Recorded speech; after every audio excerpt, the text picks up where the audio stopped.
Hello everyone, welcome back to my channel. So I hope कि आप सभी लोग बहुत अच्छे होंगे और आप अपने एग्जाम की प्रिपरेशन भी बहुत अच्छे से कर रहे होंगे। तो आज का जो हमारा न्यू टॉपिक है ये है photosynthesis, that is our unit 4 from botany BSc fifth semester. We already covered unit 1, unit 2 and unit 3 of botany as well as zoology respectively. ठीक है, दोनों का ही जूलॉजी है, बॉटनी है, दोनों का ही यूनिट 1, यूनिट 2, यूनिट 3 हमने ख़त्म कर दिया है। यूनिट 4 ऑलरेडी स्टार्ट हो गया है जूलॉजी में कल, यस्टरडे वाला, और आज हम यूनिट 4 बॉटनी का स्टार्ट कर रहे हैं। तो जिन्हें भी इंटरेस्ट है, जिसने भी बीएससी थर्ड ईयर में फिफ्थ सेमेस्टर में अपना सब्जेक्ट जो है वो कॉम्बिनेशन जूलॉजी एंड बॉटनी का लिया है, आप लोगों के लिए यहाँ पर वीडियोस काफ़ी सारी है और आप बहुत अच्छे से अपने नोट्स बना सकते हैं। प्लस अगर आपको हैंड रिटन नोट्स चाहिए तो आप टेलीग्राम पे हमें फॉलो कर लीजिएगा, वहाँ पर बच्चे एक दूसरे को नोट्स बहुत ज़्यादा शेयर करते हैं, प्लस हम भी आप लोगों को नोट्स भेजते रहते हैं। ओके, तो चलिए आगे बढ़ते हैं, फोटोसिंथेसिस की प्रोसेस समझते हैं। जैसे सेलुलर रेस्पिरेशन का हमने एक नींव तैयार किया था, एक बेस तैयार किया था पूरा टॉपिक पढ़ने से पहले, हम फोटोसिंथेसिस का भी सेम प्रोसेस करेंगे। देखिए, आप अभी फिफ्थ सेमेस्टर में हो, बीएससी में हो, तो आपके लिए टॉपिक्स जो दिए गए हैं वो बहुत कॉम्प्लेक्स टॉपिक हैं, हायर लेवल के टॉपिक्स हैं। तो जिन बच्चों का बेसिक नहीं कंप्लीट है वो कैसे समझेंगे उन्हें? तो आई वांट कि आप लोग को बेसिक जो है वो बहुत अच्छे से क्लियर हो जाए, उसके बाद फिर हम लोग पूरे कॉम्प्लेक्स टॉपिक पे चलेंगे। अब आज के जो टॉपिक्स हम पढ़ाने वाले हैं, ये बच्चों ने बहुत बार फोटोसिंथेसिस पढ़ा होगा, बहुत बार बेसिक्स पढ़े होंगे, लेकिन ये टॉपिक्स नहीं पढ़े होंगे। आई कैन प्रॉमिस यू, ये बहुत हमने ना स्लाइड बहुत मेहनत करके बनाई है, तो उसको अप्रिशिएट करने के लिए चैनल पर न्यू होंगे तो चैनल को सब्सक्राइब कर लीजिएगा। वीडियो अच्छी लगेगी तो लाइक करिएगा एंड कमेंट करके ज़रूर बताइएगा कि क्या ये आपकी लाइफ की बेस्टेस्ट वीडियो में से एक है, क्योंकि हमने बहुत मेहनत की है स्लाइड बनाने में और पढ़ाने में भी अभी हम बहुत मेहनत करने वाले हैं। ठीक है, देखिए, photosynthesis one of the most favourite topic of botany the student. जो लोग बॉटनी पढ़ते हैं उनका ये होता है फेवरेट टॉपिक, जैसे कि मेरा भी है। अब देखिए, इंट्रोडक्शन टू बेसिक्स करेंगे, बहुत अच्छे से समझेंगे what is actually the process of photosynthesis, from basic to hero वाला काम आज करना है। देखिए, सबसे तो hello beautiful people, hello beautiful people, सभी लोग ब्यूटीफुल हैं एंड सभी को हेलो। देखिए, होता क्या है फोटोसिंथेसिस की प्रोसेस में कि हमारा सन है, हमारे सूरज भगवान जी हैं, ये लाइट एमिट करते हैं। क्या करते हैं? लाइट बाहर जो है, प्रकाश जो है वो अपनी बॉडी से क्या करते हैं? बाहर फेंकते हैं। किस लिए फेंकते हैं? अपने बच्चों के लिए, हम ही लोग के लिए तो फेंक रहे हैं। बट क्या लिविंग ऑर्गेनिज्म में केवल हम लोग आते हैं? नहीं, प्लांट्स भी आते हैं।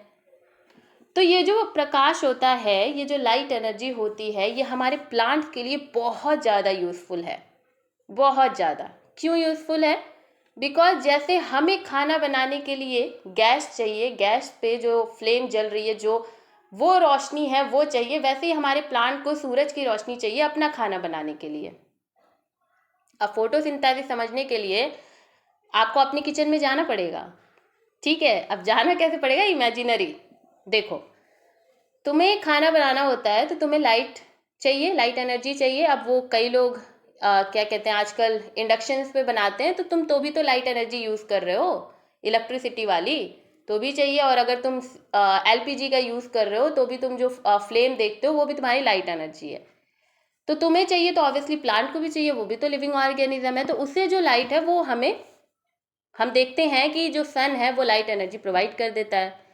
खाना बनाने के लिए तुम कोई भी खाना बनाओ, तुम्हें पानी चाहिए रहता है, तो इन्हें भी पानी चाहिए होगा। कुछ भी बनाओ तुम तो तुम्हें पानी चाहिए, H2O चाहिए, तो हमारे प्लांट को भी H2O चाहिए। ठीक है, मान लो तुम कोई सब्जी बना रहे हो, तो तुम्हारे सब्जी में तुमने पानी डाल दिया, ठीक है, तुमने फ्लेम जो है वो भी तुमने ऑन की हुई है क्योंकि सब्जी बन रहा है।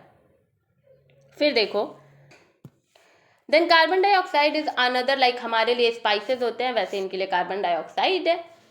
ठीक है, हम बिना स्पाइसेस के खाना नहीं बनाते हैं, वैसे ही हमारे प्लांट जो है वो कार्बन डाइऑक्साइड का यूज़ करते हैं अपने खाना बनाने के लिए। The most important thing here is कि प्लांट में जो खाना बन रहा है वो ग्लूकोज है। ठीक है, क्या है? वो ग्लूकोज है। और हम जो खाना बनाते हैं वो बहुत टाइप के खाना होते हैं भाई, बहुत कुछ बनाते हैं, मटर पनीर, पुलाव, सोयाबीन, बहुत कुछ बनाते हैं हम लोग। तो ये ग्लूकोज का फॉर्मेशन करते हैं। इनका खाना जो होता है वो ग्लूकोज होता है, ये हमेशा ग्लूकोज खाते हैं। और ऐसा मत समझना कि बोर नहीं हो जाते हैं दीदी ये बार बार ग्लूकोज खा के, नहीं, बोर नहीं होते। इनको ग्लूकोज इनका फेवरेट सामान है, वो इसी से इनको एनर्जी मिलती है। अब ये बताओ, जब तुम अपने घर में खाना बना रहे हो तो क्या जो तुम सब्जियां छिलते हो उसके वेस्ट नहीं निकलते हैं? वो छिलका जो होता है जिसे हम लोग बोलते हैं वो नहीं निकलता है? निकलता है, ऑब्वियस सी बात है। वैसे ही हमारा जो फोटोसिंथेसिस का प्रोसेस है, जो प्लांट खाना बना रहा है, उसमें जो वेस्ट प्रोडक्ट है वो ऑक्सीजन निकलता है। आप कई लोग बोलेंगे अरे दीदी वेस्ट प्रोडक्ट कैसे हो गया भाई, ये तो बहुत ज़्यादा यूजफुल प्रोडक्ट है ना। प्रोडक्ट है, ये बहुत ज़्यादा यूजफुल है, बट ये अपने लिए यूजफुल है ना। Like let me tell you one thing, अगर तुम किचन में खाना बना रहे हो और तुमने वो छिलके निकाले हुए हैं, तो वो छिलका तुम्हारे लिए तो वेस्ट है ना यार। अगर तुम उसको उस छिलके को ले जा करके किसी गाय माता जी को खिला रहे हो, तो तुम क्या कर रहे हो, तुम ये देख रहे हो कि जो गाय माता जी हैं उनको वो जो छिलका है वो बड़ा पसंद आ रहा है, उनके लिए वो भोजन है, वो पसंदीदा है उनका, तो उनके लिए वो क्या हो गया, यूजफुल खाना हो गया, लेकिन तुम्हारे लिए तो वेस्ट है। वैसे ही जो प्लांट्स हैं उनमें ऑक्सीजन वेस्ट प्रोडक्ट हो जाता है उनके लिए, लेकिन ये ऑक्सीजन हमारे लिए बहुत ज़्यादा यूज़फुल है। ये ऑक्सीजन हम देखते हैं कि इंसान के लिए बहुत ज़्यादा यूज़फुल है, बिकॉज जो इंसान है वो इन्हें क्या करते हैं, वो इन्हें करते हैं इनहेल। और फिर बताओ, तुम्हारी बॉडी में CO2 निकलता है ना, तुम CO2 एक्सहेल करते हो ना एक्सक्रीटरी प्रोडक्ट में, तो जो CO2 है वो तुम्हारे लिए वेस्ट है ना यार। लेकिन क्या ये कार्बन डाइऑक्साइड के बिना प्लांट खाना बना लेगा? बिल्कुल नहीं, बिल्कुल नहीं।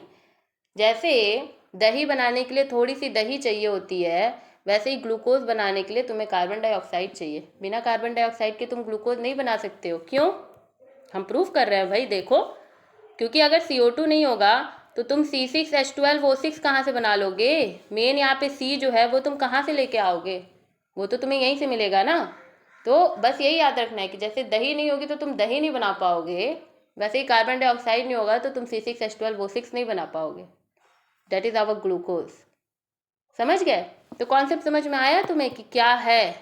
बेसिकली बात ये हो रही है फोटोसिंथेसिस में कि सन की एनर्जी, लाइट एनर्जी हमने ले ली, कार्बन डाइऑक्साइड ले लिया, वाटर हमने ले लिया फ्रॉम द रूट, मतलब हमारी जो जड़ें हैं वहाँ से पानी जो एब्जॉर्ब हो रहा है, अवशोषित हो रहा है, वो ले लिया, और हमने क्या कर दिया, हमने खाना बना दिया ग्लूकोज प्लांट ने, और ऑक्सीजन को बाहर छोड़ दिया कि भैया टाटा बाय बाय, तुम हमारे लिए नहीं यूज़फुल हो। अब ये ऑक्सीजन भी मस्त जो हैं ये भी बाहर आते हैं, ये भी खूब हंसते हुए खिलखिलाते हुए बाहर आते हैं कि कोई बात नहीं है प्लांट भाई, तुम्हें हमारी ज़रूरत नहीं है ना, लेकिन बाहर के जो लोग रह रहे हैं उन्हें तो हमारी बहुत ज़रूरत है, तो हम हंसते हुए ही तुम्हारे घर को छोड़ के जाएंगे, हम रोते हुए नहीं जाएंगे। ठीक है? तो यहाँ पे हंसते हुए कार्बन डाइऑक्साइड है, सेम प्रोसेस हमारी बॉडी में कार्बन डाइऑक्साइड हंसते हंसते निकलते हैं कि भाई तुम्हें नहीं ज़रूरत है ना, प्लांट को तो ज़रूरत है। समझ गए? अब ये बताओ, पूरी फोटोसिंथेसिस की प्रोसेस तुम्हें समझ में आ रही है कि ग्लूकोज का फॉर्मेशन हो रहा है बाय यूजिंग दीज रिएक्टेंट, हम इसे यूज़ करें, प्रोडक्ट में हमें ग्लूकोज मिल रहा है। बट पता कैसे चला, कैसे पता चला कि जो ग्लूकोज है उसी का फॉर्मेशन हो रहा है? कैसे पता चला कि जो फोटोसिंथेसिस की प्रोसेस है वो लीफ में हो रही है? क्वेश्चन है, बहुत बड़ा क्वेश्चन है कि कैसे पता चल गया कि लीफ के में ही हमारा जो फोटोसिंथेसिस का प्रोसेस है वो हो रहा है। The big question. Second question is कि कैसे पता चला कि जो ग्लूकोज है ये फॉर्मेशन ग्लूकोज का हो रहा है? कैसे पता चला कि ग्लूकोज का ही फॉर्मेशन हो रहा है? ठीक है, फिर ये भी कैसे पता चला कि जो कार्बन डाइऑक्साइड है और ऑक्सीजन है दे आर इंटरकनेक्टेड? कैसे पता चला कि कौन इनहेल हो रहा है कौन एक्सहेल हो रहा है? This is another the big question. The mostest biggest question यहाँ पर, कैसे पता चला कि जो ऑक्सीजन बाहर निकल रहा है, हमारा जो प्लांट है वो फोटोसिंथेसिस के लिए CO2 भी ले रहा है और H2O भी ले रहा है, and they both have oxygen. Am I right? यहाँ देखो ये भी ऑक्सीजन है, यहाँ देखो ये भी ऑक्सीजन है। तो जो ये बाहर वाला ऑक्सीजन मिल रहा है हमें, ये कहाँ से मिल रहा है भाई? ये कार्बन डाइऑक्साइड के टूटने से मिल रहा है या फिर ऑक्सीजन के टूटने से मिल रहा है? ये कहाँ से मिल रहा है? क्वेश्चन है ना, बहुत सारे क्वेश्चन है, बहुत सारे क्वेश्चन है। तो आज आपको सभी का आंसर मिलेगा। लाइक आज आप पढ़ के जाओगे, आप कहोगे यार फोटोसिंथेसिस यार बहुत बढ़िया टॉपिक है। ठीक है, चलें बढ़े, अच्छे से पढ़ें, ठीक है। चलिए देखिए, अगर वर्ड फॉर्मूला की बात करें, जैसे हम नॉर्मली बोलते हैं कि फोटोसिंथेसिस क्या है, तो नॉर्मली इंसान जो बच्चे होते हैं हम लोग यही बोलते हैं कि कार्बन डाइऑक्साइड होता है, वाटर होता है, वो सनलाइट की प्रीसेंस में जो हमारा क्लोरोफिल है, क्लोरोफिल एक अनदर, इसके बारे में हम लोग बाद में बात करेंगे, एक इनका पिगमेंट होता है, ये बाद में बात किया जाएगा। इन carbon dioxide, water and sunlight का यूज़ करके ग्लूकोज का फॉर्मेशन होता है और ऑक्सीजन जो है वो लिबरेट होता है। ये हम लोग नॉर्मल अपने वर्ड इक्वेशन में बोलते हैं कि अच्छा ये जो है ये फोटोसिंथेसिस कहलाता है।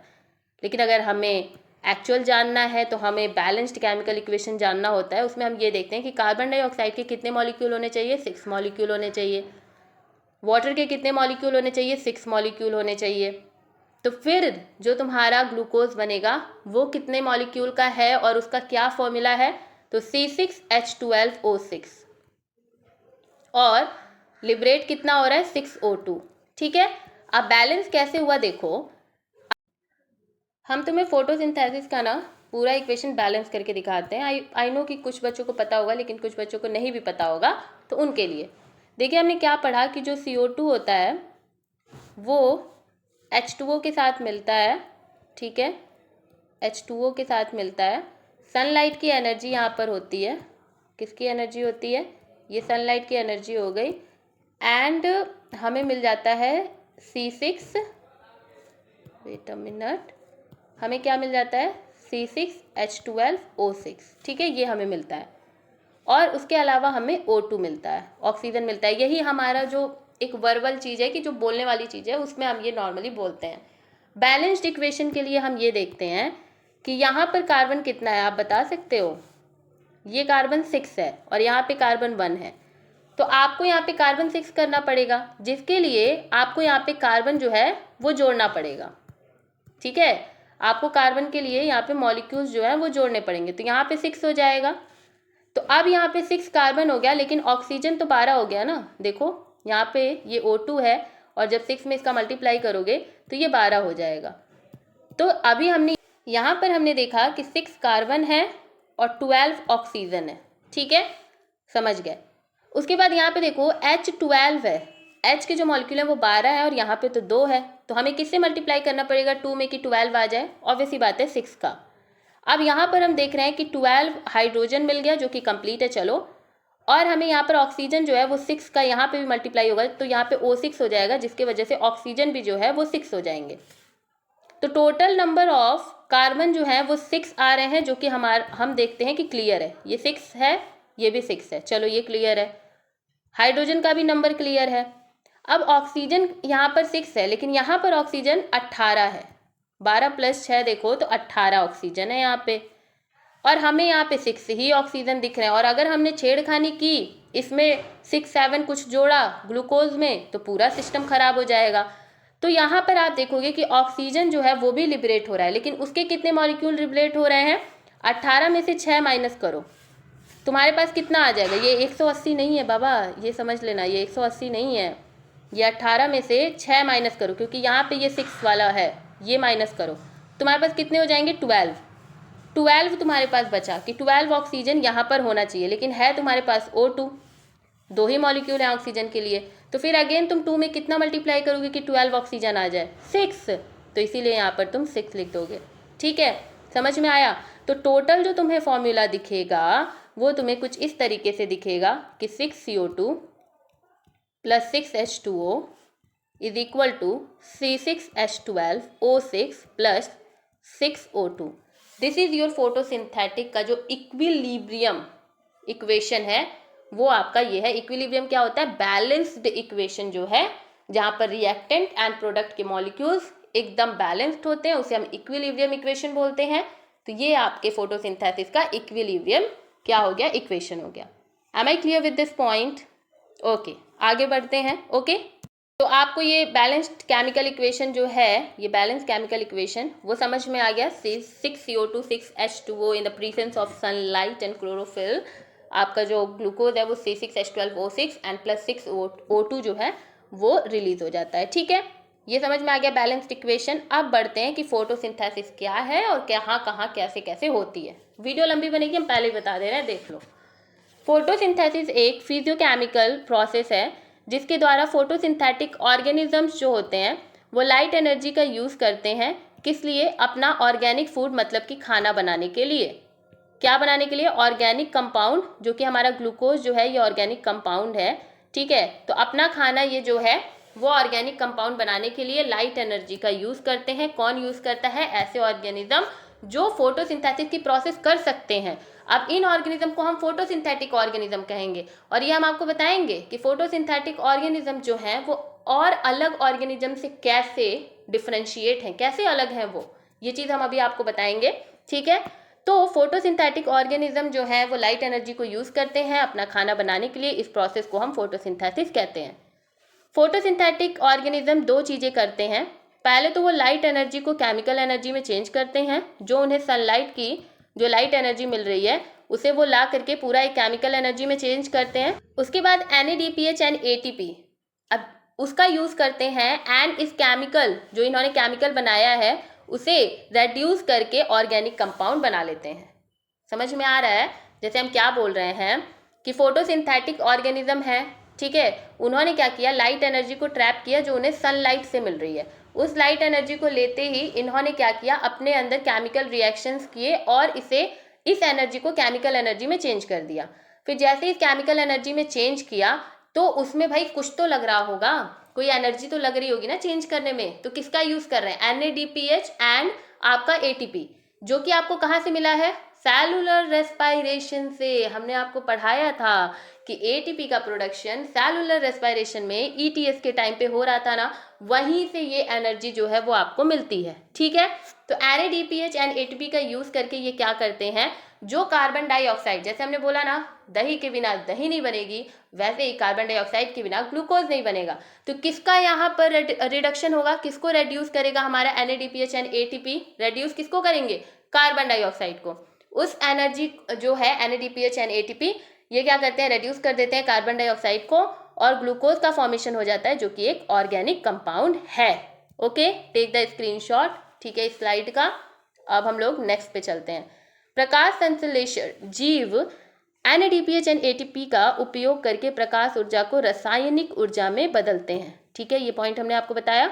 और साथ ही इन रसायनों का उपयोग करके कार्बन डाइऑक्साइड को कार्बनिक यौगिक मतलब कि ऑर्गेनिक कंपाउंड में कम करने, मतलब रेड्यूस नहीं, रिडक्शन करने का ही काम करते हैं। Okay, photosynthetic and cellular respiration है, they are complementary to each other, एक दूसरे के पूरक हैं। ये कैसे हैं भाई? हमने आपको बताया है कि सेलुलर रेस्पिरेशन एंड फोटोसिंथेसिस जो है ये एक दूसरे के पूरक हैं। कैसे हैं? देखो, जो आपका फोटोसिंथेसिस होता है ये क्लोरोप्लास्ट में होता है, इस चीज़ को याद रखना। फोटोसिंथेसिस जो है वो क्लोरोप्लास्ट में होता है। क्लोरोप्लास्ट इज एन ऑर्गेनेल, जैसे कि आपके गोल्गी एपरेटस हो गया, न्यूक्लियस हो गया, ER हो गया, ये सब जैसे ऑर्गेनेल है वैसे क्लोरोप्लास्ट भी एक ऑर्गेनेल है जो कि केवल प्लांट में पाया जाता है। तो प्लांट में जो क्लोरोप्लास्ट है यहाँ पर क्या होता है? जो हमारी फोटोसिंथेसिस की प्रोसेस है वो होती है। वहीं अगर हम माइटोकॉन्ड्रिया की बात करें तो हम पूरा पढ़ के आए हैं कि सेलुलर रेस्पिरेशन जो है वो यहाँ पर माइटोकॉन्ड्रिया में होती है। तो होता क्या है कि जो क्लोरोप्लास्ट है वो कहता है कि I use light energy to make glucose. वो क्या कहता है कि मैं क्या करती हूँ? मैं तो लाइट एनर्जी को लेती हूँ और ग्लूकोज में कन्वर्ट कर देती हूँ। तो माइटोकॉन्ड्रिया क्या कहता है? And I break that down to make ATP। फिर जो माइटोकॉन्ड्रिया है वो कहता है क्लोरोप्लास्ट से कि तुम जो एनर्जी लेती हो, तुम जो ग्लूकोज का फॉर्मेशन करती हो, उसे हम ब्रेक करके एनर्जी बना लेते हैं। तो they are the what complementary to each other. एक एनर्जी को पकड़ के खाना बना रहा है, फिर दूसरा खाने को तोड़ करके एनर्जी बना रहा है। Clear my point? Getting my point? क्या बोल रहे हैं हम कि इसने सनलाइट की एनर्जी लेकर के खाना बनाया, ग्लूकोज बनाया, और फिर जो हमारा माइटोकॉन्ड्रिया है इसने इस ग्लूकोज का यूज़ करके फिर एनर्जी बना दिया। तो ये एनर्जी ले रहे हैं, ये एनर्जी तोड़ रहे हैं, ये ग्लूकोज को जो खाना है उसको तोड़ के एनर्जी बना रहे हैं। Clear this point? ठीक है, समझिए। They found in the most photosynthetic जो हमारे यूकैरियोट्स हैं उसमें क्लोरोप्लास्ट पाया जाता है, ये फोटोसिंथेटिक के लिए यूज़ होते हैं। एंड माइटोकॉन्ड्रिया जो है ये भी यूकैरियोट्स में पाए जाते हैं, एंड ये सेलुलर रेस्पिरेशन के लिए यूजफुल होते हैं। तो आपको याद रखना है कि cellular respiration and photosynthesis are the complementary to each other. क्या है? ये पूरक है, क्योंकि एक जो है वो एनर्जी लेकर के खाना बनाता है और दूसरा जो है वो उस खाने को तोड़ के एनर्जी बनाता है, और भी जो मेटाबॉलिज्म है सेल्स में वो करने के लिए। अब जितने भी क्वेश्चन अराइज हुए थे जो हमने फर्स्ट स्लाइड पे पढ़ी थी कि कहाँ से कौन आया, क्या कैसे हुआ, फोटोसिंथेसिस की पूरी प्रोसेस कैसे हुई, ये जो क्लाइमेक्स बना था, अब उसको धीरे धीरे हम क्या करते हैं, खोलते हैं और अच्छे से पढ़ते हैं कि कैसे कैसे जो फोटोसिंथेसिस है उसके हर एक जो पन्ने हैं वो खुलते गए। सबसे पहले हम पढ़ेंगे एक्सपेरिमेंट ऑफ प्रिस्टले। सबसे पहले अगर फोटोसिंथेसिस की बात की तो वो प्रिस्टले ने की। प्रिस्टले ने सीरीज ऑफ एक्सपेरिमेंट क्या है वो परफॉर्म किया है 1770 में। किसमें? 1770 में जो प्रिस्टले हैं इन्होंने सीरीज ऑफ एक्सपेरिमेंट को क्या किया है, प्रयोगों की जो श्रृंखला है उसको प्रदर्शित किया है, प्रदर्शन उसका किया है। इनका पर्पस क्या था? इन्होंने एक पर्पस, मान लो तुम कोई एक्सपेरिमेंट करने जा रहे हो, तुम्हारे दिमाग में होगा ना कि यार इस चीज़ के लिए हम एक्सपेरिमेंट कर रहे हैं, तभी तो तुम कोई एक्सपेरिमेंट करोगे। कुछ भी तो नहीं यार, ऐਵੇਂ ही सो के उठे एक्सपेरिमेंट थोड़ी कर दोगे। तुम्हारे दिमाग में कुछ होगा ना कि अच्छा ये जो है इसका ये ऐसा कुछ होगा, हम इसका एक्सपेरिमेंट करके देखते हैं। तो इनके दिमाग में भी था एक पर्पस कि क्यों ये अपने लिए एक्सपेरिमेंट कर रहे हैं, क्यों ये जो एक्सपेरिमेंट है वो अभी कंडक्ट होने जा रहा है, इसका एक पर्पस था। तो प्रिस्ले का ये पर्पस था कि to understand the factor responsible for the plant growth. उनका ये एक क्वेश्चन भी था, एक पर्पस भी था कि हमें ये देखना है कि जो पौधों की वृद्धि है, जो प्लांट का ग्रोथ हो रहा है, उसके लिए कौन कौन से जो फैक्टर्स हैं वो रिस्पॉन्सिबल हैं। सबसे पहला पर्पस ये था। और सेकेंड उन्हें ये समझना था कि प्लांट में यार ये खाना कौन बना रहा है, भाई कौन बना रहा है ये खाना, ये भी तो समझना जरूरी है। क्योंकि अगर खाना नहीं रहेगा तो ग्रोथ नहीं होगी, तो ये खाना कौन बना रहा है। तो ये दो जो रीजंस थे, इसके वजह से जो प्रिस्ले हैं उन्होंने अपना क्या किया, एक्सपेरिमेंट जो है उसको किया। ठीक है, क्या क्या था कि सबसे पहले कि ये जो प्लांट हैं वो अपनी वृद्धि कैसे कर रहे हैं, कौन कौन से फैक्टर रिस्पॉन्सिबल हैं उसके लिए। सेकेंड कि इनमें खाना कौन बना रहा है। This is basically what, photosynthesis. हम फोटोसिंथेसिस में खाने की ही तो बात करते हैं। अरे भाई तुम नॉर्मल समझो ना, फोटो मतलब क्या होता है, फोटो मतलब लाइट, और सिंथेसिस मतलब खाना बनाना, मतलब खाना बना, सिंथेसिस मतलब कुछ बनाना। तो लाइट के प्रेजेंस पे अगर कुछ बन रहा है तो हम उसे फोटोसिंथेसिस कह रहे हैं। तो लाइट के प्रेजेंस में ग्लूकोज ही बनता है। तो ये जो फोटोसिंथेसिस प्रोसेस है ये इनडायरेक्टली प्रिस्टले ने करना स्टार्ट कर दिया, उसे समझना स्टार्ट कर दिया। तो इन्होंने किया क्या, इन्होंने एक एक्सपेरिमेंट किया। तो प्रिस्टले ने अपने एक्सपेरिमेंट के लिए दो सामान लिया। पहला एक माउस जो कि जीवित था, ठीक है, सामान्य एक जीव है, वो जीवित है, ठीक है, वो जिंदा है, हमारा जो माउस है वो। और एक ट्विग लिया। ट्विग क्या होता है? टहनी होती है ना, पौधे की टहनी। एक कैसे आपको बताएं, डंठल होती है पेड़ की, मतलब ब्रांचेस वगैरह, वैसा कुछ उन्होंने एक लिया। ठीक है, फिर उन्होंने एक्सपेरिमेंट ये किया कि एक बेल जार लिया और उसमें इस माउस को, मतलब इस चूहे को, कैंडल को क्या कर दिया, इन्होंने रख दिया। ठीक है, सबसे पहले इन्होंने इनका सामान इन्होंने क्या क्या लिया देखो, हम इसको एक बार बता रहे हैं, समझिए। इन्होंने माउस लिया, ठीक है, इन्होंने ट्विग लिया एंड कैंडल लिया। द होल एक्सपेरिमेंट वॉज कि सबसे पहले एक बेल जार में इन्होंने क्या किया, माउस को रखा। ठीक है, एक बेल जार में, वेट अ मिनट, एक बेल जार में इन्होंने क्या किया, माउस को रखा, कैंडल को रखा। ठीक है, किसको रखा, कैंडल को रखा।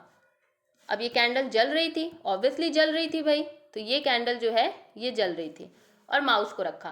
तो इन्होंने ये देखा कि कुछ समय बाद इस बेल जार, अब ये जो बेल जार है ना, इसके अंदर जो हवा है वो एक्सचेंज नहीं हो सकती है, ना बाहर से कोई हवा आ सकती है, ना अंदर से कोई हवा जो है वो बाहर जा सकती है। तो ये जो सिस्टम था ये नहीं था यहाँ पे, मतलब ये कि ये पूरी की पूरी तरह वैक्यूम था। तो कुछ देर बाद देखा, आफ्टर सम टाइम, इन्होंने ये नोटिस किया कि इस बेल जार के अंदर जो कैंडल है वो बुझ चुकी है, जो कैंडल है ये बुझ गई है, इस पे लाइट नहीं जल रही है, एंड जो माउस है ये बेचारा डेड हो गया। ठीक है, ये जो माउस है ये क्या हो गया, ये मर गया, ये डेड हो गया। ठीक, तो ये इन्हें समझ में आया कि अच्छा, अगर मैंने कैंडल रखा है और मैंने एक माउस को रखा है बेल जार के अंदर जो कि वैक्यूम है, जिसमें एक्सचेंज ऑफ गैस नहीं हो सकता है, तो कुछ टाइम बाद जो कैंडल है वो भी बुझ गई और जो माउस है वो भी मर गया। ये इनका पहला एक्सपेरिमेंट था। फिर इन्होंने ट्विग भी लिया था, तो वो भी तो किसी पर्पस के लिए लिया होगा। फिर इन्होंने क्या किया कि एक बेल जार अगेन लिया, ठीक, और इसमें क्या क्या रखा, एक कैंडल रखी जो कि क्या है, बर्निंग है, वो कैंडल जो है वो जल रही है। सेकेंड, इन्होंने माउस रखा, ठीक है, क्या कर दिया, एक माउस रखा यहाँ पे। और थर्ड, इन्होंने एक ट्विग रखा, एक प्लांट, मिंट का प्लांट रखा, पुदीने का, ठीक है, यहाँ पे एक ट्विग रख दिया। तो फिर कुछ टाइम बाद इन्होंने देखा इस बेल जार में कि जो लाइट है हमारे कैंडल की, आपको क्या लग रहा है कि क्या डिफरेंस आया होगा, जो कैंडल की लाइट है ये क्या हो रही है, अभी भी जल रही है, ठीक है, ये कैंडल की लाइट जल रही है। एंड जो चूहा है ये भी जिंदा है, हंसी खुशी इसमें जी रहा है। और जो ट्विग है वो भी मुरझाई नहीं है, वो भी जी रही है। तो यहाँ पर केवल एक प्लांट को लेकर के आने की वजह से जो माउस है वो भी जिंदा है और जो हमारा कैंडल है वो भी जल रहा है। इसका मतलब क्या कि प्लांट कुछ तो कर रहा है। अब क्या कर रहा है, दिमाग लगाओ। यहाँ पर ऑक्सीजन या कार्बन डाइऑक्साइड का एक्सचेंज नहीं हो सकता है दोनों ही बेल जार में, लेकिन यहाँ प्लांट होने की वजह से जो कार्बन डाइऑक्साइड है और ऑक्सीजन है उसका बैलेंस्ड इक्वेशन यहाँ चल रहा है। कैसे, देखो, जब तक ऑक्सीजन प्रेजेंस नहीं होगी, जब तक इस बेल जार में ऑक्सीजन नहीं होगा, तब तक ये कैंडल भी नहीं जलेगी, बिकॉज कंबशन रिएक्शन में जो लाइट होती है, अगर इमिट कर रही है कैंडल, तो उसके लिए ऑक्सीजन चाहिए होता है। और तुम्हारा जो माउस है जो कि एक जीव है, उसे भी ऑक्सीजन चाहिए ब्रीदिंग के लिए। हम ही लोगों की तरह तो वो प्राणी है ना, तो वो ऑक्सीजन इनहेल कर रहा है। अब ये ऑक्सीजन तो ठीक है भाई, इनहेल कर रहा है, लेकिन जो कार्बन डाइऑक्साइड है ये तो छोड़ा जा रहा है ना हमारे माउस के द्वारा। कार्बन डाइऑक्साइड है ये तो छोड़ा जा रहा है माउस के द्वारा, बेल के अंदर, जो बेल जार है उसके अंदर। ये कार्बन डाइऑक्साइड क्या करता है, जो प्लांट है वो ले लेता है। प्लांट ने क्या किया, इस CO2 को ले लिया, कार्बन डाइऑक्साइड को ले लिया और ऑक्सीजन को छोड़ दिया, और जो ऑक्सीजन छोड़ा वो कैंडल ने यूज कर लिया और माउस ने यूज कर लिया, जिसके वजह से जो कैंडल है एंड जो माउस है वो जीवित है। Am I clear with this point again? The whole process was कि जब इन्होंने माउस और, ठीक है, माउस और कैंडल लिया था, तो जो हमारा कैंडल है इसे ऑक्सीजन चाहिए जलने के लिए, और जो माउस है वो CO2 भाई एक्सहेल कर रहा है, और इसे चाहिए, इसे भी ऑक्सीजन चाहिए, तभी जाकर के ये क्या करेगा, ये जीवित रह पाएगा। क्योंकि ब्रीदिंग में जो भी लिविंग ऑर्गेनिज्म होते हैं वो ऑक्सीजन लेते हैं। हमारे ये एनिमल की बात करें, एनिमेलिया की बात करें, तो ऑक्सीजन वो क्या करते हैं, इनहेल करते हैं, और कार्बन डाइऑक्साइड एक्सहेल करते हैं। तो माउस अपना काम कर रहा था, वो कार्बन डाइऑक्साइड को एक्सहेल कर रहा था, लेकिन बीच में कोई ऐसा माध्यम ही नहीं है जिससे कि वो ऑक्सीजन ले पाए, तभी तो वो CO2 छोड़ेगा। तो ऑक्सीजन का कोई माध्यम नहीं था, इसी वजह से फर्स्ट टाइम में जो हमारा कैंडल है वो भी बुझ गया, ठीक है, जो कैंडल है वो भी बुझ गया, और जो हमारा माउस है वो भी मर गया। लेकिन अगर हम बात करें सेकेंड चीज़ की, तो यहाँ पर बीच में आ जाते हैं प्लांट, यहाँ बीच में आता है प्लांट। और ये प्लांट क्या करता है, ये जो प्लांट है ये कार्बन डाइऑक्साइड जो कि माउस ने छोड़ा है उसे क्या कर देता है, ले लेता है। कार्बन डाइऑक्साइड जो कि माउस ने छोड़ा है उसको प्लांट जो है वो ले लेता है, क्योंकि प्लांट के लिए जो इनहेल की प्रोसेस है वो CO2 के द्वारा होती है। और फिर जो प्लांट है ये ऑक्सीजन छोड़ता है। अब ये जो ऑक्सीजन है ये ऑक्सीजन कैंडल भी ले लेता है और ये ऑक्सीजन माउस भी ले लेता है, जिसकी वजह से सेकेंड एक्सपेरिमेंट में जो माउस हैं, ठीक है, और जो कैंडल है ये दोनों ही अपना, जैसे पहले पोजीशन में थे, कैंडल जल रही थी तो जल रहा था, माउस जिंदा था तो वो भी जिंदा था। तो प्लांट जो है ये बहुत ही बड़ा एक स्पेशल रोल प्ले करता है हमारे गैस एक्सचेंज में और इन्वायरमेंट को स्टेबल रखने में, ठीक है। तो प्रिस्ले का ये कंक्लूजन निकला कि प्लांट जो है वो रीस्टोर कर रहा है। क्या रीस्टोर कर रहा है प्लांट जो है, देखिए, ही कंक्लूडेड दैट कि प्लांट जो है वो रिस्टोर कर रहा है एयर को, जो कि माउस एंड कैंडल ने क्या कर लिया है, वो इनहेल कर लिया है, तो बैलेंस कर रहा है। So the whole process was कि प्रिस्ले ने परफॉर्म किया माउस एंड ट्विग एक्सपेरिमेंट लिया, बेल जार लिया, पूरा वही चीज़ यहाँ पर लिखा हुआ है inside the bell jar, and continued as rest for some time. After some time he observe that, उन्होंने फर्स्ट एक्सपेरिमेंट करने के बाद ये ऑब्जर्व किया कि जो माउस है वो सफोकेट, उसका दम घुटने लगा और वो मर गया, और जो बर्निंग कैंडल थी, जो कैंडल जल रही थी, जलती हुई जो मोमबत्ती थी, वो बुझ गई। जिसका मतलब ये हुआ कि बर्निंग कैंडल एंड एनिमल की जो ब्रेथ है, जो एयर है, वो कहीं ना कहीं डैमेज्ड हुई है। ठीक है, ये इनका क्या था, ऑब्जर्वेशन था। फिर उन्होंने, उनके अंदर हुआ कि भाई कुछ तो करना पड़ेगा, प्लांट को लेकर के आते हैं। तो अगेन उन्होंने, but again he took a mint plant with a mouse and burning candle into a close bell jar. फिर उन्होंने ये देखा कि माउस जो है वो जिंदा रह गया और जो कैंडल है वो भी जलती हुई रह गई। तो उनका कंक्लूजन यही था कि जो प्लांट हैं वो एयर को रीस्टोर करते हैं, जो कि एक लिविंग ऑर्गेनिज्म क्या कर देते हैं, इनहेल कर करके ख़त्म करते हैं, फिर से जो प्लांट हैं वो उनकी पूर्ति करते हैं, उन्हें रीस्टोर करते हैं। तो सबसे पहला फोटोसिंथेसिस का हमें ये तो पता चल गया कि गैस का यहाँ पे एक्सचेंज हो रहा है and plant is responsible for the restoring overall जो हमारा एयर है वो। तो गैसियस एक्सचेंज मतलब कि CO2 एंड O2 का हमें यहाँ पे पता चल गया। अब हम आगे और भी एक्सपेरिमेंट देखेंगे जिसमें धीरे धीरे जो है वो पन्ने खुलते जाएंगे। ठीक है, सेकेंड साइंटिस्ट जो है इगेन हाउस, जिनका नाम है जैन इगेन हाउस, ये आए। इनको ये जानना था कि जो ऑक्सीजन रिलीज हो रहा है, क्योंकि भाई जो प्रिस्ले हैं उन्होंने बताया कि भाई ऑक्सीजन रिलीज हो रहा है और CO2 जो है वो एब्जॉर्ब हो रहा है। ठीक है, CO2 इनहेल हो रहा है, ऑक्सीजन रिलीज हो रहा है हमारे प्लांट में। तो इगेन हाउस को ये जानना था कि जो ऑक्सीजन है वो प्लांट के किस पार्ट से, ठीक है, किस पार्ट से रिलीज हो रहा है। उन्होंने इसके लिए एक्सपेरिमेंट किया। इगेन हाउस ने जो एक्सपेरिमेंट किया था उसके लिए उन्होंने दो काम किया। एक प्लांट लिया जिसको कि डार्क में रखा, ठीक है, एकदम से अंधेरे में रखा। किस में रखा भाई, एकदम इन्होंने इसको डार्क में रखा। और एक उन्होंने प्लांट लिया जिसको कि क्या कर दिया इन्होंने, सनलाइट में रखा।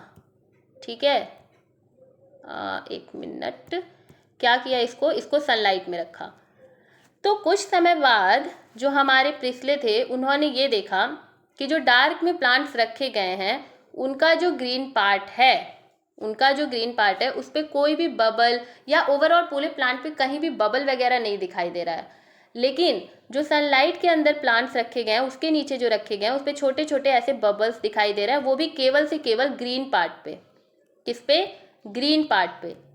अब देखो प्लांट में ग्रीन पार्ट भी होते हैं, ब्राउन पार्ट भी होते हैं, डिफरेंट टाइप के फ्लावर्स भी होते हैं। तो इगेन हाउस ने यही चेक किया कि आखिर ये जो ऑक्सीजन है ये किससे निकल रहा है, क्योंकि इतना तो पता है कि ऑक्सीजन बाहर निकल रहा है प्लांट से, लेकिन किस पार्ट से निकल रहा है। तो जो उन्होंने सनलाइट के नीचे रखा है उस प्लांट का जो ग्रीन पार्ट है, जो हरा वाला हिस्सा है, वहाँ पे छोटे छोटे बबल्स दिखाई दे रहे हैं। कुछ समय बाद लेटर उन्होंने इस बबल्स को देखा, इसको चेक किया और ये देखा कि ये जो बबल्स हैं ये और कुछ नहीं, ये एक्चुअली में ऑक्सीजन है। ये ऑक्सीजन है जो कि केवल से केवल ग्रीन पार्ट से रिलीज हो रहा है। दैट्स वाई ही कंक्लूडेड कि जो फोटोसिंथेसिस की प्रोसेस है वो भी केवल से केवल हमारे ग्रीन पार्ट में होगी। ठीक है, ये चीज़ आपको समझ में आई कि इगेन हाउस ने ये कंफर्म किया कि जो ऑक्सीजन है वो हमारे ग्रीन पार्ट से क्या होता है, बाहर निकलता है, लिबरेट होता है। तो इनका एक्सपेरिमेंट क्या था, he took two green plant and put one of them in the dark and one was in over sunlight। इसके लिए उन्होंने दो हरे पौधे लेकर लगाए, उनमें से एक अंधेरे में था और दूसरा सूरज की रोशनी में रखा था। He observed that the plant was put in the presence of sunlight had bubble on green part while in the dark the bubbles were not। उन्होंने देखा कि सूर्य की प्रकाश की उपस्थिति में लगाए गए पौधों के हरे भाग में बुलबुले थे जबकि अंधेरे में बुलबुले नहीं थे, जो कि हमने आपको बताया। लेटर ही आइडेंटिफाइड कि ये जो बुलबुले थे, दीज बुलबुले जो बबल्स थे, आर नथिंग, ये क्या थे, ऑक्सीजन थे। क्या थे ये, ऑक्सीजन थे, जो कि केवल से केवल green part of the plant पे दिखाई दे रहे हैं, जो केवल पौधे का हरा भाग दिखाते हैं। So it was concluded that जो green part of the plant है they are responsible for releasing the oxygen in the atmosphere. जो कि हमने आपको बताया कि निष्कर्ष ये निकला कि जो पौधे का हरा भाग है वो वातावरण में ऑक्सीजन छोड़ता है। और हरा भाग हम ज़्यादातर क्या देखते हैं, अपना लीफ देखते हैं। आप लोग स्क्रीनशॉट करते चलना, हाथ पैर जोड़ रहे हैं आपके सामने, ठीक है, तो स्क्रीनशॉट करते चलिएगा तभी नोट्स बन पाएंगे।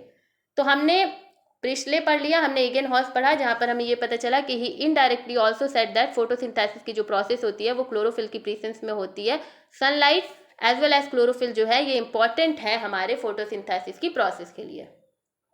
ये इनडायरेक्टली भी उन्होंने बता दिया, क्योंकि उन्हें पता था कि निकल रहा है, तो उन्होंने ये कंक्लूड कर दिया कि फोटोसिंथेसिस भी ग्रीन पार्ट से ही होगा।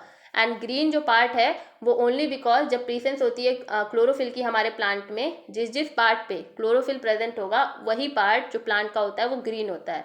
ये चीज़ आपको समझ में आना चाहिए। फिर आए वॉन शैक। क्या है? वॉन शैक, जिनका नाम था जूलियस वॉन शैक। इन्होंने क्या किया, इनका जो क्वेश्चन था, इनका जो पर्पस था वो ये था कि फूड जो है वो प्रिपेयर कहाँ हो रहा है और किस फॉर्म में हमारे प्लांट में स्टोर हो रहा है। ऐसा तो नहीं है कि वो बार बार अपना खाना बना रहे होंगे, ग्लूकोज बना रहे होंगे, प्लांट एक बार बन जाता होगा तो उसे स्टोर भी तो करते होंगे। तो इनका सेम क्वेश्चन था कि खाना कहाँ बन रहा है और ये खाना जो है ये किस फॉर्म में स्टोर हो रहा है। तो इसके लिए इन्होंने एक्सपेरिमेंट किया जहाँ पर उन्होंने एक ग्रीन प्लांट को सनलाइट के प्रेजेंस में रखा। ग्रीन पार्ट जो है प्लांट का, उसमें एक पिगमेंट प्रेजेंट होता है। उन्हें ये पूरा एक्सपेरिमेंट करने के बाद पता चला कि क्लोरोफिल जो है वो प्रेजेंट होता है, जो कि क्लोरोप्लास्ट है उसमें प्रेजेंट होता है। क्लोरोफिल जो है वो क्लोरोप्लास्ट में प्रेजेंट होता है। ये वॉन शैक को पता चला और उन्होंने ये कंक्लूड किया, ठीक है, उन्होंने ये कंक्लूड किया कि जो फूड है वो प्रिपेयर हो रहा है लीफ ऑफ द प्लांट में ग्लूकोज के फॉर्म में एंड स्टोर किया जा रहा है उसे स्टार्च के फॉर्म में। तो आपको ये याद रखना है कि जो शैक थे, वॉन शैक, उन्होंने ही स्टार्च के फॉर्म में जो फोटोसिंथेसिस का जो भी फूड ग्लूकोज बनेगा उसको स्टार्च के फॉर्म में स्टोर किया जाएगा और ग्लूकोज के फॉर्म में बनाया जाएगा। ये जो एक्सपेरिमेंट था ये हमारे वॉन शैक ने किया था। ओके, फिर आए Engelmann, another the most important name. Engelmann ने भी परफॉर्म किया एक्सपेरिमेंट। इनका जो क्वेश्चन था वो ये था कि फोटोसिंथेसिस की प्रोसेस हो रही है, बात समझ में आ रही है, खाना बन रहा है, लेकिन कौन कौन से जो वेवलेंथ के इलेक्ट्रोमैग्नेटिक स्पेक्ट्रम है उसको जो प्लांट है वो क्या कर रहा है, एब्जॉर्व कर रहा है। इन्हें ये पता लगाना था कि एक वाइट लाइट होती है, उसके 7 कलर्स होते हैं। अगर हम प्रिज्म के द्वारा उसे क्या करें बाहर निकालें तो हम देखते हैं कि देयर आर 7 कलर्स जो कि एक वाइट लाइट से निकलता है जिसका नाम विबग्योर है। तो उनको ये जानना था कि इस विबग्योर में से कौन सा जो वेवलेंथ का लाइट है वो कौन सा पार्ट हमारे प्लांट का एब्जॉर्ब करता है एंड देन फोटोसिंथेसिस की प्रोसेस करता है। क्योंकि जो हमारा सनलाइट है वो लाइट एनर्जी ही तो दे रहा है। तो इस लाइट एनर्जी को इन्होंने क्या किया, एक प्रिज्म के थ्रू, जब आप इस लाइट को प्रिज्म के थ्रू देखोगे तो आपको 7 कलर्स दिखेंगे निकलते हुए। तो उनको यही जानना था कि इन 7 कलर्स में से कौन सा जो प्लांट है वो फोटोसिंथेसिस की प्रोसेस के लिए कौन सा जो लाइट है, कौन सी वेवलेंथ जो है उसको एब्जॉर्ब कर रहा है। This was the question of Engelmann. इसके लिए उन्होंने, इस चीज़ को जानने के लिए उन्होंने क्या किया, लाइट को स्प्लिट किया बाय पासिंग थ्रू। जो लाइट है उसको प्रिज्म के थ्रू क्या कर दिया, मतलब पास किया और उस लाइट को स्प्लिट किया। उन्होंने देखा कि जो ग्रीन एल्गी होता है, क्लैडोफोर जो होता है, वो सबसे ज़्यादा कहाँ पर इकट्ठा होते हुए दिखाई दे रही है, सबसे ज़्यादा रेड एंड ब्लू लाइट में इकट्ठे हुए दिखाई दे रही है। जिसका मतलब ये कि जो ग्रीन लाइट है, जो ग्रीन हमारा पार्ट है प्लांट का, वो क्या रिफ्लेक्ट कर रहा है, वो रिफ्लेक्ट तो कर रहा है ग्रीन, वो रिफ्लेक्ट कर दे रही है उस विबग्योर में से VI। देखो एक मिनट हमको यहाँ पे दिखाने दो। देखो हुआ क्या कि जो एंगलमैन थे, ठीक है, एंगलमैन जो थे उन्होंने एक प्रिज्म लिया, ठीक है, और जो सनलाइट है उसकी जो लाइट है उसको पास कराया। तो जैसे ही उन्होंने एक वाइट लाइट, ठीक है, अब ये तो वाइट तो तुम्हें दिखेगा नहीं, एक वाइट लाइट को जैसे ही इन्होंने क्या कराया, ऐसे मान लो ये वाइट लाइट है, इसको जब पास कराया तो इन्होंने देखा कि 7 कलर्स यहाँ पे निकल रहे हैं, ठीक है, 7 कलर्स यहाँ पे निकल रहे हैं।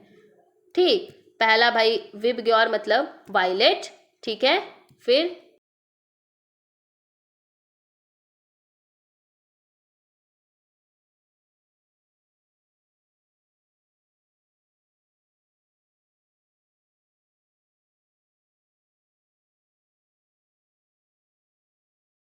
जो कलर्स हैं ये आपको एक वाइट लाइट से, जब आप प्रिज्म से वाइट लाइट जो है वो पास कराते हो तो दिखते हैं। अब इस विबग्योर का यूज़ करके, ये जो विबग्योर है, इस विबग्योर का यूज़ करके इन्होंने क्या किया, एक क्लैडोफोर एल्गी को लेकर के आए जो कि ग्रीन कलर का होता है। इस एल्गी को इन्होंने यहाँ पे रखा, ठीक है, उसके आसपास रख दिया। फिर उन्होंने कुछ देर बाद ये नोटिस किया कि ये जो एल्गी हैं, ये जो ग्रीन एल्गी है क्लैडोफोरा, ये सबसे ज़्यादा मूव कर रही है रेड एंड ब्लू लाइट की तरफ। ये जो रेड वाला लाइट है और ये जो ब्लू वाला, जो रेड एंड ब्लू लाइट है, यहाँ पर ये सबसे ज़्यादा जा करके कलेक्ट हो जा रही हैं। मतलब कि ये लाइट जो है ये इनको क्या कर रहा है, अट्रैक्ट कर रहा है अपनी तरफ, और इसी लाइट को ये क्या करती हैं, एब्जॉर्व करती हैं, जिससे कि ये अपना खाना बनाएंगी। अरे यार ग्रीन देखो, तुम भी वहीं जाओगे ना, तुम्हें जहाँ ज़्यादा पैसा मिलेगा तभी तो तुम अपने लिए खाना पानी घर मकान जो भी है वो बना पाओगे। तो क्लैडोफोरा को जहाँ पर सबसे ज़्यादा उसके बेनिफिशियल लाइट मिलेगी वो वहीं पर जा करके इकट्ठा होगी ना। तो वो जा करके इकट्ठा हो गई ब्लू, वो जाके इकट्ठा हो गई ब्लू और रेड वाले रीजन में। आप देखोगे कि जो एंगल मैन है उन्होंने देखा कि यहाँ पर बहुत ज़्यादा जो क्लैडोफोर्स हैं वो इकट्ठा हो रहे हैं। तो जैसे उन्होंने ये चीज़ देखा तो उन्होंने ये बताया कि जो हमारा ग्रीन पार्ट है प्लांट का, जो कि ऑलरेडी पता चल चुका था कि ग्रीन पार्ट से ही प्लांट के जो फोटोसिंथेसिस की प्रोसेस हो रही है वो हो रही है। अब एंगलमैन को यही जानना था कि ग्रीन जो पार्ट है हमारे प्लांट का वो कौन सा इलेक्ट्रोमैग्नेटिक स्पेक्ट्रम जो है उसको एब्जॉर्ब करता है। तो उन्होंने यही कंक्लूड किया कि जो ब्लू और रेड लाइट है उसको जो ग्रीन पार्ट है वो एब्जॉर्ब करता है। ठीक है, अब आपके दिमाग में आएगा कि अगर ब्लू और रेड लाइट एब्जॉर्ब कर रहा है तो वो ग्रीन क्यों दिखता है। इस वजह से ग्रीन दिखता है क्योंकि वो इस ग्रीन लाइट को रिफ्लेक्ट करता है। समझ रहे हो, जो भी पार्ट ग्रीन लाइट को रिफ्लेक्ट करेगा, ये बात याद रखना कि ग्रीन लाइट को, ग्रीन लाइट ऑफ वेवलेंथ जो है, वेवलेंथ ऑफ लाइट जो है उसको रिफ्लेक्ट कर रहा है तो उसका कलर ग्रीन है। एक्चुअल में वो क्या एब्जॉर्ब कर रहा है, एक्चुअल में वो रेड एंड ब्लू लाइट को क्या कर रहा है, एब्जॉर्ब कर रहा है। तो जो प्लांट के जो लीफ हैं वो कौन से लाइट एब्जॉर्ब कर रहे हैं, वो ब्लू और रेड एब्जॉर्ब कर रहे हैं। और रिफ्लेक्ट कौन सा कर रहे हैं, रिफ्लेक्ट कर रहे हैं वो आपका ग्रीन। तभी जाकर के उनका जो अपीयरेंस है वो ग्रीन कलर दिखाई दे रहा है आपको। ठीक है, ये था हमारे एंगलमैन का, जिन्होंने बताया कि रेड एंड ब्लू लाइट जो है ये हमारे जो प्लांट्स होते हैं वो एब्जॉर्ब करते हैं, जिन्हें फोटोसिंथेसिस, जो भी पार्ट को फोटोसिंथेसिस करना होता है वो पार्ट रेड ब्लू रीजन जो है विजिबल लाइट की उसको एब्जॉर्ब करते हैं। एंड प्लांट अपीयर्स ग्रीन या फिर येलो, क्योंकि वो इन कलर्स को रिफ्लेक्ट करते हैं। जो भी कलर रिफ्लेक्ट करेंगे वो उसी तरीके से दिखाई देंगे। ठीक है, तो आपको ये एकदम अपने दिमाग में फिट कर लेना है कि रेड एंड ब्लू जो है उसे जो लीव्स होती हैं, क्योंकि वही फोटोसिंथेसिस कर रही हैं, तो जो लीव्स होती हैं वो भी ग्रीन होती हैं, वो क्या करेंगी, एंड रेड लाइट को एब्जॉर्ब करेंगी एंड ग्रीन लाइट को रिफ्लेक्ट करेंगी। फिर आते हैं वैन नील। अभी तक हमें किस किस चीज़ का आंसर पता चल गया, हमें ये पता चल गया कि एक्सचेंज ऑफ गैसेज हो रहा है CO2 एंड O2 का प्लांट और एनिमल के बीच में। फिर हमें पता चला कि जो ऑक्सीजन है ये हमारे ग्रीन पार्ट से होता है। ये चीज़ हमें पता चला कि जो ऑक्सीजन है वो हमारे ग्रीन पार्ट जैसे कि लीव हो गए उससे लिबरेट हो रहा है। फिर हमें ये पता चला कि जो जो प्लांट है वो अपना खाना कहाँ बना रहा है, तो जो क्लोरोप्लास्ट है उसके द्वारा खाना बन रहा है हमारे लीफ पे, और खाना बन रहा है ग्लूकोज के फॉर्म में, और स्टार्च के फॉर्म में ये क्या हो रहा है हमारे प्लांट बॉडी में स्टोर हो रहा है। ये सारे क्वेश्चन हमें पता चले। फिर हमें ये पता चला कि ये जो लीफ है जो कि ग्रीन पार्ट है वो कौन कौन सी लाइट जो है वो एब्जॉर्ब कर रही है। तो वो पता चला कि रेड लाइट और ब्लू लाइट जो है वो एब्जॉर्ब कर रही है, और जो ग्रीन लाइट है उसे रिफ्लेक्ट कर रही है, तभी जाकर के ये पूरी की पूरी तरह ग्रीन दिखाई देते हैं। ठीक है, ये सारे क्वेश्चन जो है एक एक करके साइंटिस्ट ने पूरे फोटोसिंथेसिस के जो क्वेश्चंस थे उनको बता दिया। अब सेम क्वेश्चन जो हमने आपसे ऊपर फर्स्ट स्लाइड में पूछा था अगेन, कि ये जो ऑक्सीजन बाहर निकल रहा है, जो प्लांट ऑक्सीजन बाहर निकाल रहे हैं फोटोसिंथेसिस के दौरान, ये ऑक्सीजन कहाँ से मिल रहा है। क्योंकि H2O जो पानी है ये तो रूट के द्वारा ले लेते हैं प्लांट, फिर जो CO2 है वो इन्वायरमेंट से ले लेते हैं। लेकिन आप देख रहे हो कि ऑक्सीजन जो है वो वाटर में भी है और वो कार्बन डाइऑक्साइड में भी है, ये दोनों जगह है। ठीक है, वाटर में भी है एंड कार्बन डाइऑक्साइड में भी है।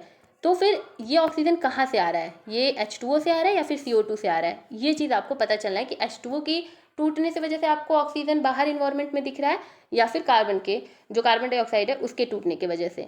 तो इसके लिए वैन नील ने क्या किया, परफॉर्म किया एक एक्सपेरिमेंट। सबसे पहले इनका पूरा नाम है Carolus van Niel. He wanted to know the product of photosynthesis from where oxygen comes from CO2 या फिर H2O। वह जानना चाहते थे कि प्रकाश संश्लेषण का उत्पाद जो CO2 या H2O में से ऑक्सीजन कहाँ से आ रहा है, जो 6O2 है ये कहाँ से आ रहा है।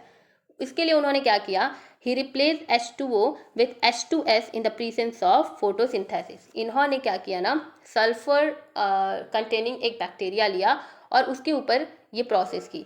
जैसे हमने CO2 प्लस H2O देखा तो हमें पता चला कि ग्लूकोज बन रहा है और ऑक्सीजन जो है वो लिबरेट हो रहा है। ठीक है, तो इन्होंने क्या कर दिया, इन्होंने H2O की जगह H2S ले लिया। तो इन्होंने क्या किया, H2O और H2S ले लिया, मतलब कि सल्फर डाइऑक्साइड ले लिया। अब इसके बाद इन्होंने देखा कि यहाँ पर जो S है ना वही लिबरेट हो रहा है, यहाँ पर जो सल्फर है H2 है वो लिबरेट हो रहा है। तो इन्हें पता चला कि अच्छा यहाँ CO2 में से कोई ऑक्सीजन बाहर नहीं जा रहा है, H2O में से जो ऑक्सीजन है वही यहाँ पर ऑक्सीजन रिलीज हो रहा है, क्योंकि जब हमने ऑक्सीजन की जगह सल्फर लगा दिया है हाइड्रोजन में तो फिर हमने देखा कि इस प्रोसेस जो फोटोसिंथेसिस की सेम प्रोसेस है वहाँ पर सल्फर रिलीज हो रहा है। ठीक है, तो ये प्रोसेस जो थी ये हमारे वैन हील ने की थी, जिन्होंने बताया कि ऑक्सीजन जो है वो हमारे वाटर के मॉलिक्यूल से हमारे इन्वायरमेंट में निकलता है फोटोसिंथेसिस के दौरान, CO2 के वजह से नहीं। Okay, observe that by replacing H2O with H2S there is the formation of sulphur in the process, in the product of the process, जिसकी वजह से उन्होंने कंक्लूड किया कि जैसे H2O की वजह से ऑक्सीजन निकल रहा है वैसे ही H2S की वजह से सल्फर निकल रहा है। तो that means H2 is responsible for the oxygen जो कि बाहर निकल रहा है। Concluded that either H2S is produce sulfur and there is no oxygen formation in the product, therefore the reactant contains CO2, that means there is no role of carbon dioxide in the oxygen formation, which means H2O is responsible for releasing oxygen. तो हमें ये भी पता चल गया कि oxygen जो है वो फोटोसिंथेसिस के दौरान जो ऑक्सीजन बाहर निकलता है वो H2O की वजह से निकलता है। फिर कैमेन आते हैं, कैमेन को कंफर्म करना था यही चीज़ कि क्या सही बात है ये कि H2O से ही जो ऑक्सीजन है वो बाहर निकल रहा है, ये चीज़ इन्हें कंफर्म करनी थी। क्या करना था, इनको कंफर्मेशन करना था। देख लो, कैमेन को कंफर्मेशन चाहिए था कि oxygen evolve in photosynthesis comes from water not carbon dioxide. इसके लिए इन्होंने क्या किया, इन्होंने यूज़ किया ऑक्सीजन का आइसोटोप एंड वैसे ही कार्बन डाइऑक्साइड का आइसोटोप, दोनों को यूज़ किया। पहले क्या किया, देखो रेडियो एक्टिव लिया, मान लो CO2 का रेडियो एक्टिव लिया और सेम प्रोसेस की, तो उन्होंने देखा कि ग्लूकोज प्लस एक शुगर बन जा रहा है। ठीक है, लेकिन जैसे ही उन्होंने कार्बन डाइऑक्साइड को एज इट इज़ रखा और H2O में ऑक्सीजन है उसको रेडियो एक्टिव किया, तो यहाँ पर रेडियो एक्टिव ऑक्सीजन निकलते हुए बाहर दिखाई दिया। मतलब ये कि अगर ये ऑक्सीजन बाहर निकलता तो इसे भी रेडियो एक्टिव निकलना चाहिए था, लेकिन यहाँ पे तो शुगर बन गया। अगर CO2 का ऑक्सीजन बाहर रिलीज हो रहा होता तो फिर उसे भी निकल जाना चाहिए था ना रेडियो एक्टिव के फॉर्म में, लेकिन वो तो शुगर बन गया। लेकिन जैसे ही इन्होंने वाटर का O जो है उसे रेडियो एक्टिव ऑक्सीजन से रिप्लेस किया तो देखा कि बाहर भी जो ऑक्सीजन निकल रहा है वो रेडियो एक्टिव ही निकल रहा है। दैट मीन्स कि इट वॉज द कन्फर्मेशन कि जो ऑक्सीजन है वो हमारे किससे निकल रहा है, हमारे वाटर से निकल रहा है। Radio active water produces radio active oxygen, while जो कार्बन डाइऑक्साइड था, देखो ये प्रोड्यूसेस, वाइल जो कार्बन डाइऑक्साइड रेडियो एक्टिव था वो रेडियो एक्टिव शुगर बना रहा था, ग्लूकोज जो है उसको रेडियो एक्टिव बना दे रहा था। तो that was all about the experiments. I know कि ये वीडियो थोड़ी सी लंबी बन रही है बट बहुत वर्थफुल बनेगी। अभी तक आपको जो भी हमने समझाया वो समझ में आया। हमारा पॉइंट है साइट ऑफ फोटोसिंथेसिस, कि फोटोसिंथेसिस कहाँ होता है। तो एक्सपेरिमेंट से हमें ये तो क्लियर हो गया है कि ये फोटोसिंथेसिस क्लोरोप्लास्ट में होता है।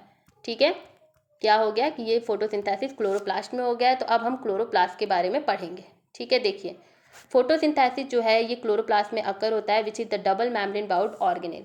देखिए जैसे माइटोकॉन्ड्रिया डबल मेम्ब्रेन बाउंड है वैसे ही क्लोरोप्लास्ट भी डबल मेम्ब्रेन बाउंड है। आपको आप जब आगे पढ़ोगे ना, या हो सकता है पढ़ा भी हो आपने इंडोसिम्बियोटिक की प्रोसेस, कि इंडोसिम्बियोसिस के प्रोसेस में आप देखते हो कि जो यूकैरियोट्स बने हैं एक्चुअली में वो प्रोकैरियोट्स से ही बने हैं। प्रोकैरियोट्स ने ही माइटोकॉन्ड्रिया और क्लोरोप्लास्ट जो है, जो भी क्लोरोप्लास्ट एंड माइटोकॉन्ड्रिया है प्रोकैरियोट्स का, वो आपके यूकैरियोट्स से मिलता जुलता है।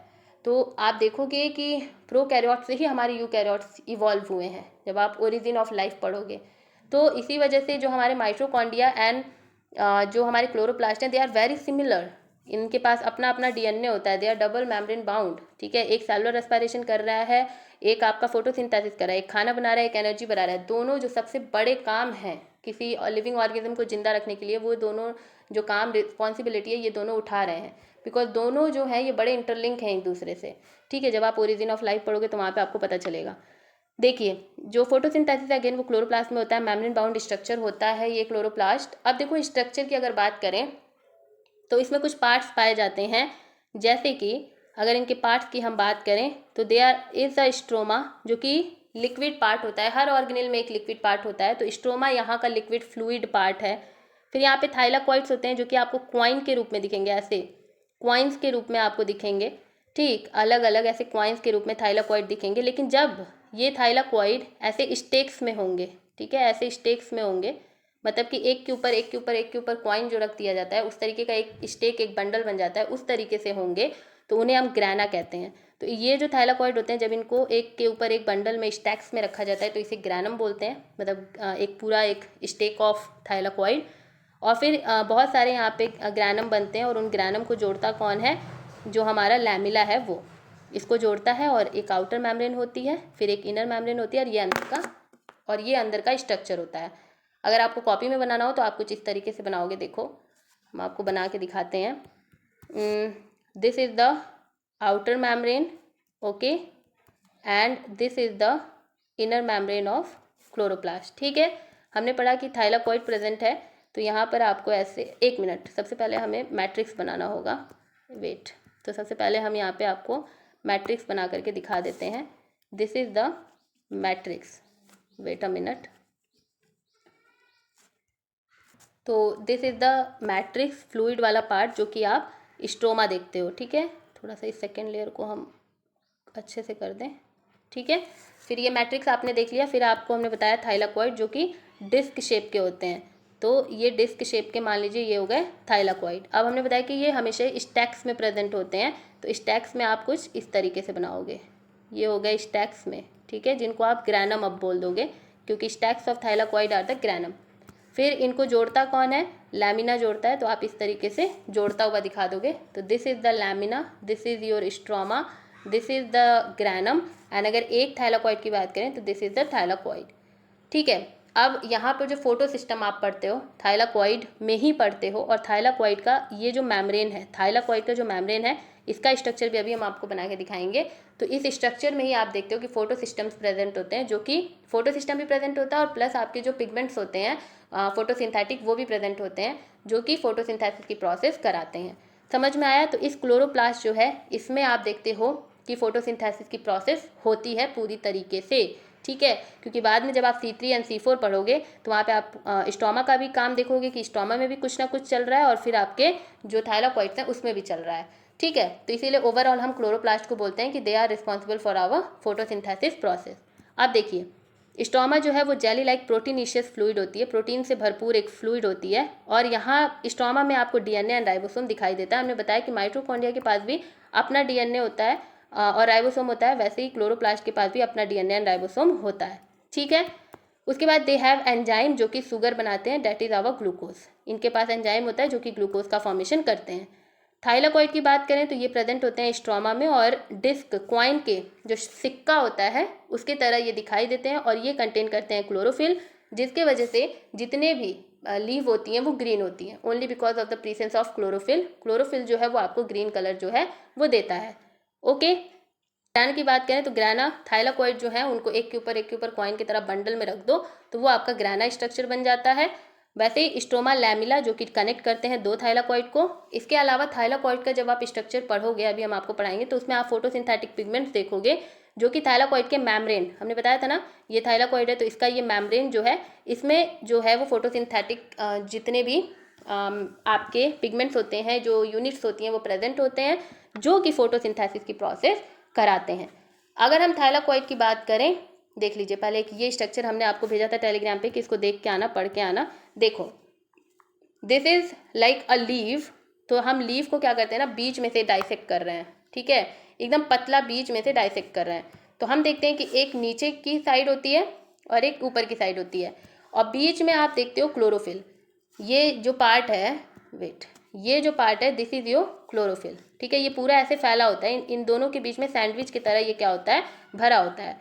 अब इस क्लोरोफिल में आप देख रहे हो कि इधर से वाटर आ रहा है, देखो क्लोरोप्लास्ट, लाइट जो है, ये जो क्लोरोप्लास्ट है ये लाइट एनर्जी को ट्रैप करता है, वाटर एंटर करता है लीफ में, देखो ये वाटर आ रहा है, वाटर एंटर कर रहा है जो कि क्लोरोप्लास्ट के पास जा रहा है, लाइट एनर्जी सूर्य से क्लोरोप्लास्ट के पास जा रही है, और कार्बन डाइऑक्साइड जो है वो नेचर से स्टोमेटा के, क्योंकि स्टोमेटा जो है वो रिस्पॉन्सिबल होता है, इसी की ओपनिंग एंड क्लोजिंग की वजह से जो CO2 एंड ऑक्सीजन होते हैं उनका एक्सचेंज होता है, तो इस स्टोमेटा के थ्रू कार्बन डाइऑक्साइड आ रहा है, ठीक है।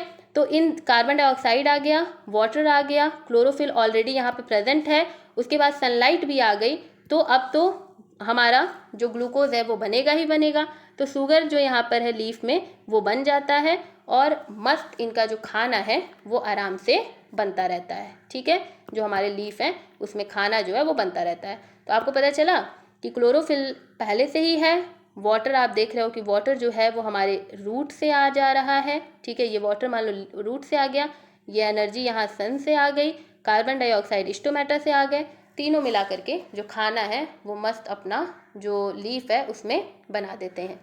तो this is what the photosynthesis की process and this is what the role of chloroplast. क्योंकि हमने आपको बताया कि क्लोरोफिल कहाँ है, क्लोरोफिल हमारे जो थाइलाकोइड हैं उनकी मेम्ब्रेन पे है। ठीक है, अब अगर हम थाइलाकोइड के मेम्ब्रेन की बात करें तो थाइलाकोइड की मेम्ब्रेन जो है वो हम लोग कल पढ़ेंगे। ओके, थाइलाकोइड के मेम्ब्रेन से हम लोग कल स्टार्ट करेंगे और फिर हम आपको फोटो सिस्टम वगैरह जो है वो हम कल पढ़ाएंगे, क्योंकि ये वीडियो काफ़ी ज़्यादा लंबी हो गई है। तो थाइलाकोइड की मेम्ब्रेन से हम लोग कल पढ़ेंगे और कल ही आपको हम फोटोसिंथेटिक पिगमेंट्स के बारे में बताएंगे। क्योंकि फोटोसिंथेटिक के पिगमेंट जो है ना, जितने भी फोटोसिंथेटिक पिगमेंट हैं वो बड़े कम हैं और बहुत छोटी वीडियो बन जाएगी वो, तो उसी में हम इसको भी इंक्लूड कर देंगे एंड फिर हम आपको वहाँ पर फोटो सिस्टम पढ़ा देंगे। अभी जितना भी बेसिक्स हमने पढ़ाया इन सभी को अच्छे से नोट कर लो और क्लियर कर लेना, उसके बाद फिर हम लोग फोटो सिस्टम अच्छे से पढ़ने आएंगे। ओके, तो मिलते हैं नेक्स्ट वीडियो में। तब तक के लिए आपको क्या करना है, चैनल पर न्यू होंगे तो प्लीज़ चैनल को सब्सक्राइब करिएगा, शेयर करिएगा।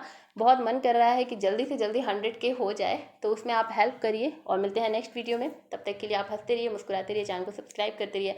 Bye, take care, be happy, bye.